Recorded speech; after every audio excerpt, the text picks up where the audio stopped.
Les membres de l'association Guina-Dogon sont venus.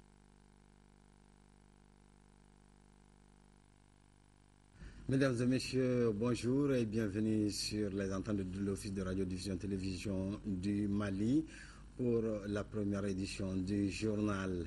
Deux audiences donc à Koulouba. Le président de la République a reçu le Haut Commissariat des Nations Unies pour les réfugiés. La question du retour de nos compatriotes exilés dans les pays voisins était au centre des échanges. Et la seconde audience a été accordée à l'association Guina-Dogon.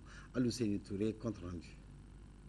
Les membres de l'association Guina-Dogon sont venus évoquer les projets porteurs pour la communauté en particulier et pour le Mali en général. L'organisation du tourisme et de plusieurs autres projets figurent au nombre des préoccupations.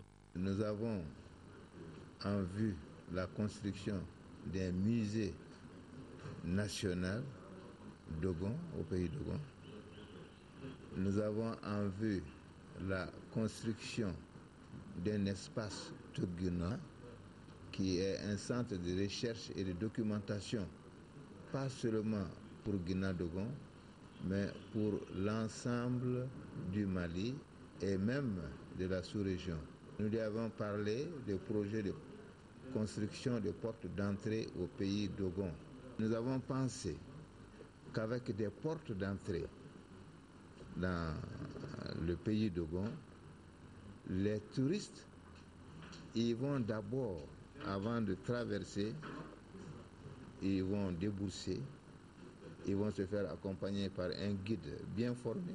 Quant aux représentants du Haut Commissariat des Nations Unies pour les réfugiés, ils travaillent avec le gouvernement malien sur un accord tripartite qui fait intervenir le gouvernement malien et les pays d'accueil. Au dire du haut fonctionnaire onusien, plus de 20 000 de nos compatriotes sont retournés spontanément au pays. L'opération de retour concerne le reste de la population. Les parties travaillent à assurer un retour organisé et dans les meilleurs délais. Ensemble, avec son Excellence, Monsieur le ministre de l'Intérieur, sur sa direction, nous allons préparer le retour des Maliens qui sont dans les pays d'asile et cela dans la dignité et dans la dignité pour le retour donc, des réfugiés chez eux. Et nous avons déjà commencé à recevoir les réfugiés qui rentrent de façon spontanée. Et ce retour spontané a commencé depuis longtemps. À ce jour, nous comptons à peu près enregistrer 23 000 et plus 23 439 exactement de retournés spontanés. Et ce nombre va aller en s'accroissant. Nous pensons même qu'il y en a un peu plus, des gens qui sont rentrés que nous n'avons pas enregistrés. Donc, au fur et à mesure que ce retour va se matérialiser, mais bien sûr, tout cela se fera en harmonie avec le HCR pour que cet agenda de retour des réfugiés des pays d'asile se fasse le plus tôt possible. Aussi bien avec le HCR qu'avec Guina-Dogon, l'avenir de nos populations demeure la préoccupation principale. Oui, vous avez pu suivre avec nous depuis ce matin à l'Assemblée nationale, à la déclaration de politique générale du gouvernement. Le Premier ministre Moussa Mara a étayé durant plus de 3 heures d'horloge les grandes priorités de son gouvernement. Nous y reviendrons en détail dans nos éditions du soir avec nos différents reporters sur place. Tenue de la 7e Assemblée générale du réseau africain des institutions et fonds de formation professionnelle. Le thème de cette rencontre est le développement des compétences au service des jeunes. Le réseau se donne pour mission d'apporter une réponse pérenne au chômage et à l'insertion des jeunes. Au Mali, par exemple, les autorités envisagent de créer 200 000 emplois en 5 ans. La cérémonie d'ouverture était présidée par le Premier ministre Moussa Mara. Mohamed Diarra, compte rendu. La thématique retenue pour les assises de la 7e Assemblée générale du RAFPRO répond aux soucis des dirigeants du monde. Le RAFPRO, c'est le réseau africain des institutions et fonds de formation professionnelle. Il s'agit de discuter pendant 72 heures de la problématique de l'emploi des jeunes. Le thème de la rencontre de Bamako est le développement des compétences au service de l'emploi des jeunes. Le souci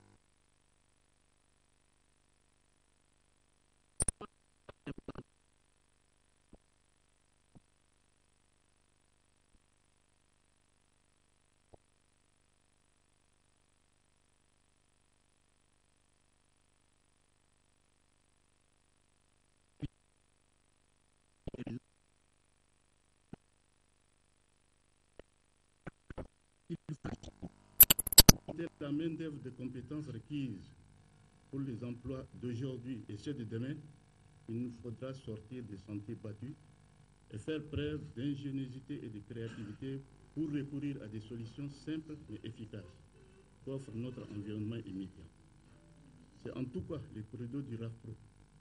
Quand, en 2009, à Cotonou, il engageait les fonds de formation, les agents d'emploi et les fonds d'insertion des jeunes dans la voie de la complémentarité et de la collaboration étroite avec les territoires en évoquant la plateforme de services.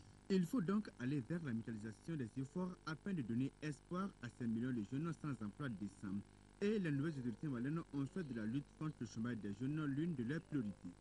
Le Mali s'est doté de cadres référentiels à travers l'adoption d'une politique nationale de l'emploi et d'une politique nationale de la formation professionnelle, avec comme objectif de favoriser une bonne visibilité et la mise en œuvre d'actions cohérentes pour contribuer au recul du chômage et de la pauvreté.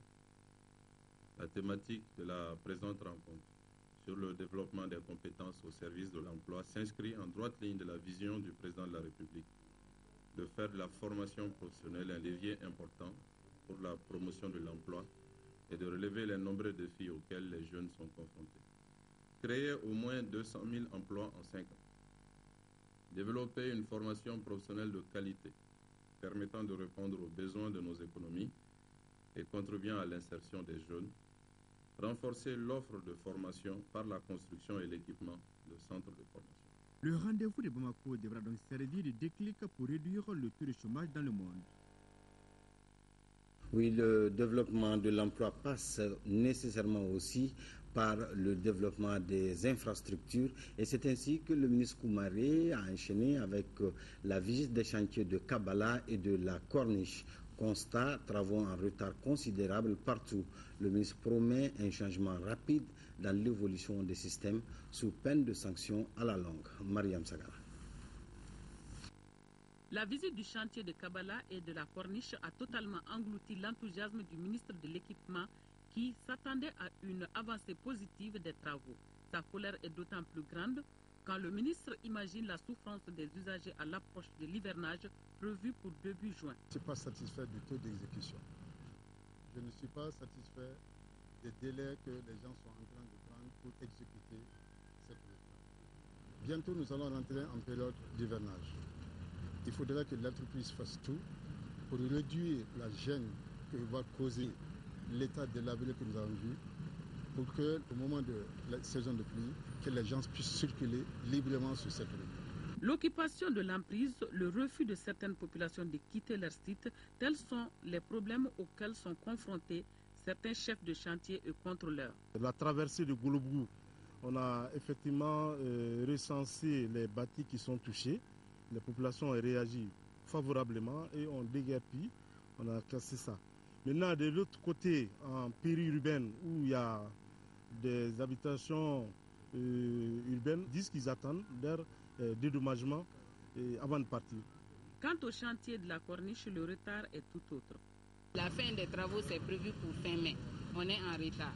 Il y a des problèmes d'organisation, on a eu des problèmes de déplacement des réseaux, on a eu des problèmes d'indemnisation des populations touchées. Ça consiste à aménager le boulevard du 22 octobre du monument de l'indépendance au carrefour de l'ENSUP en 2 fois 3 voies. 3 voies de 3,5 m chaque. Il y a un terre-plein central de 2,50 m, des trottoirs, des bandes cyclables de 2,50 m. La corniche aussi doit être aménagée en 2 fois 2 voies. De 7 mètres, 7 mètres, 3,50 de voies, donc 2 fois 2 voies.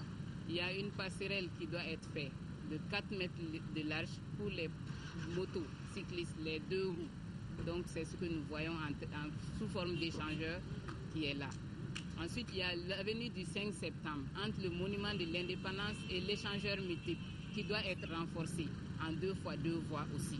Il y a la voie ouest et la voie est de la BCAO qui doivent également être aménagées en 1 fois 2 voies chacune. Le représentant du peuple s'est engagé à aider le ministre pour la réussite de ses missions. De façon générale, les chantiers évoluent très timidement avec l'hivernage qui pointe. L'Assemblée nationale quand même va aider le gouvernement de tout son poids appelant effectivement, en interpellant effectivement tous les ministères impliqués. Le gouvernement est en train de travailler. Mais ce que je voudrais dire à nos concitoyens, c'est que aidez-nous chacun de son côté pour que la vie des Maliens soit une vie meilleure, pour qu'on puisse réaliser cette route sans que vraiment on ne puisse avoir encore d'autres délais et d'autres paiements parce que tout simplement les procédures sont en place. Qui croit en l'État, qui croit en nous, et nous ferons Inch'Allah le tout possible pour que leur indemnisation soit prise en compte, mais qu'ils nous laissent travailler. En tout cas, le ministre Koumaré n'entend pas baisser les bras pour la fin de ces travaux. Il mettra tout en œuvre pour faire bouger les retardataires. La direction régionale de la culture de Gao vient d'initier une compétition en faveur de la paix et de la cohésion sociale. 10 établissements secondaires de la cité des Askia ont compéti dans plusieurs disciplines et c'est l'école privée Askia qui a remporté le meilleur prix. Boubacar Bablé-Touré, reportage. Ce concours inter-école initié par la direction régionale de la culture de Gao a mis en compétition 10 établissements secondaires de la cité des Askia. Ils ont rivalisé en poésie, en danse chorégraphique et en sketch. L'objectif est de promouvoir le vivre ensemble et la cohésion sociale à travers la culture, d'où ce thème paix et réconciliation. Nous nous sommes dit qu'aujourd'hui, la frange la plus vulnérable est, n'est-ce pas, cette jeunesse. Donc il fallait tout de suite passer par cette couche pour leur inculquer ces valeurs que les adultes ont laissé, n'est-ce pas, échapper.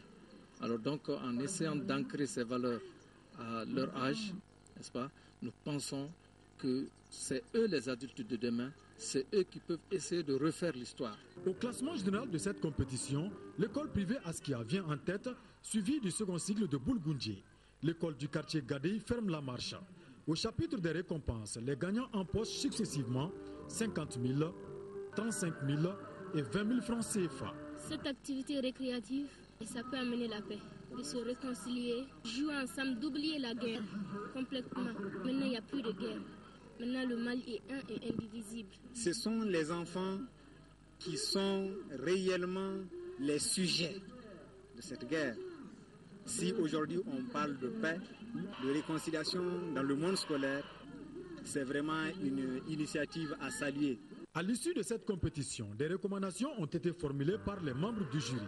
Il s'agit entre autres de la pérennisation de l'événement et la prise en compte des lacunes de la première édition.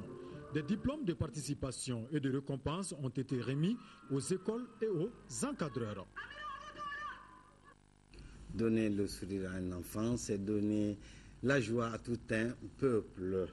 Le sourire encore aux enfants, tel est l'objectif de l'opération Enfants de Noël. L'ONG catholique vient de lancer sa campagne 2014 dans le village de Farantera, cercle de Sikasso. Un lancement marqué par une remise de cadeaux aux enfants du village. Au RTM Sikasso, le reportage de Bambi Idrissa Touré. Par cette cérémonie, l'ONG Enfants de Noël lance sa campagne 2014 dans le village de Fantrela, à quelques kilomètres de la ville de Sikasso. Une campagne qui vise à apporter assistance, joie et espoir aux enfants à travers des cadeaux. Bon, l'objectif, c'est démontrer l'amour de Dieu aux enfants et puis les apprendre aussi à s'entre-aimer et puis l'esprit de partage entre les enfants. Parce que nous voyons qu'actuellement, l'éducation des enfants laisse à désirer, si je peux me permettre de le dire. Donc c'est pour essayer de corriger un peu l'éducation des enfants, apprendre de bonnes manières à nos enfants. Estimées à plus de 8 millions de francs CFA, ces boîtes de cadeaux sont composées de jouets et des effets scolaires. Un geste d'une grande portée humanitaire pour les parents des bénéficiaires. Aux parents d'aimer leurs enfants, aux enfants de s'aimer entre eux, à l'humanité entière de s'aimer entre eux. Ça, c'est la volonté de Dieu, ce qui plaît à Dieu. Nous, êtres humains qui sommes les créatures de Dieu, si nous nous aimons, tout sera bien. Là où il y a l'amour, il y a la paix. Là où il y a l'amour, il y a le bonheur. Et tous nos problèmes, la plupart de nos problèmes seront facilement résolus. Et je souhaite que d'autres enfants, d'autres localités bénéficient de ce que les enfants de mon village ont eu aujourd'hui. et les enfants bénéficiaires de manifester toute leur joie en recevant ces cadeaux. À signaler que l'opération Enfants de Noël est une initiative de l'Église catholique qui intervient dans plusieurs communes et quartiers du pays. Des œuvres d'art produites par les femmes du centre de détention de Bolé. Son exposition est ici à Bamako. L'initiative est de la société Beka Film. Il s'agit d'articles produits sous l'encadrement de grands spécialistes. Les recettes viendront en soutien aux dites femmes. Pour plus d'informations, écoutons Awa Traoré, gérante de Beka Film. Elle est au micro de Ba Traoré. L'objectif de cette activité, c'est de montrer d'abord la création des femmes qu'elles ont eu à faire dans le cadre du 8 mars et ensuite aussi mettre cette création en vente parce qu'elles ont travaillé sur la photographie, la peinture, le borolan. Et ça fait 2 ans que nous exploitons ces 3 créneaux en faveur des femmes. Donc l'idée, c'est de faire une exposition vente de ces œuvres-là et venir en aide aux femmes, comme l'année passée on a eu à le faire. C'est pour soutenir les femmes dans le centre, comme l'année passée on a eu à le faire. Et les œuvres qui ont été vendues, on a acheté des produits de première nécessité qu'on a donnés au centre pour les femmes. Donc, puisque les œuvres sont créées, au lieu de les stocker comme ça, nous le mettons en vente pour soutenir les femmes et ça permet aussi d'évacuer la création des femmes et de pouvoir préparer encore d'autres créations, d'autres ateliers de création dans les années à venir et permettre aussi à l'activité d'avoir une pérennité. La fête de génération à Mahou, c'est tous les 40 ans. Cette année, elle a été couplée avec la sortie des masques 2014. Aussi, le week-end a été marqué par plusieurs événements entrant dans le cadre du passage de témoins entre les gardiens de la tradition et les cadets en passe de les remplacer dans 3 ans. Mahou, c'est à 7 km de Farabana, le premier village burkinabé, nous indiquent nos envoyés spéciaux, Cheikh Tidiane Traoré, Aliou Touré et Moïse Traoré. Nilenou, la fête de génération a lieu tous les 40 ans. La génération compte entre 20 et 30 groupes d'âge. Au cours des journées de célébration, la dernière génération, Oyora, passe le témoin à une nouvelle. Les membres de la génération montante, les Yoromboura, sont en passe de devenir les gardiens de la tradition. Généralement, les gens qui sont du même âge font un groupe qu'on appelle Koun. Bon, ce groupe d'âge, soit le nom de ce groupe, c'est le parrain qui est le nom du groupe, bien le plus âgé du groupe. C'est des gens qui veillent sur les faits quand même, sur tous les points. Voilà, ils demandent ce qui ne va pas, même s'il y a un cas de maladie, même s'il y a une épidémie par exemple à Mahou, ils vont chez les charlatans, ils donnent la cause. Penyinou, la fête annuelle des masques est l'occasion pour les groupes d'âge des 4 quartiers de démontrer leur savoir-faire dans la fabrication des masques et l'exécution des pas de danse. Vendredi, un mouvement exceptionnel se fait entre le Petit Toit, Naoro et le Monticule d'Onfiki, site d'une ancienne forêt. C'est là que s'était installé un des tout premiers chasseurs fondateurs du village. Le plus vieux groupe doit monter sur le toit, le grand toit, le petit étage qui est sur le toit, doivent monter. Ceux qui sont sur ce grand toit, donc s'ils descendent, ils vont tourner les fouets à leurs cadets. Et ces cadets maintenant, c'est eux qui doivent remplacer ceux qui sont sur le toit là-bas. J'ai vu des masses et ensuite j'ai vu des trucs ici que depuis que je suis né, je n'ai jamais vu. Donc je suis totalement content. Cette année, Mahou, qui est à 7 km de Farabana, le premier village burkinabé, a confirmé sa réputation de gros producteur de la zone avec 4500 tonnes de coton. Environ 25% au niveau du secteur. Vous savez que le secteur de Karangana a à peu près 16 ZPA. Nous allons faire un appui de 3 millions dans le cadre également de l'adduction d'eau. Tout ça, c'est pour le bien-être du monde rural. Zumbara, des gens de la nuit, tels qu'on les surnomme, n'apparaissent pas le jour. Les originaires du Mandé en ont fait découvrir à leurs invités 2 jours avant la grande fête. C'est la fin de cette édition. Merci de l'avoir suivi. Les prochaines éditions du soir, ce serait 18h et 20h. Bonne soirée donc, et bonne suite des programmes de l'ERTM.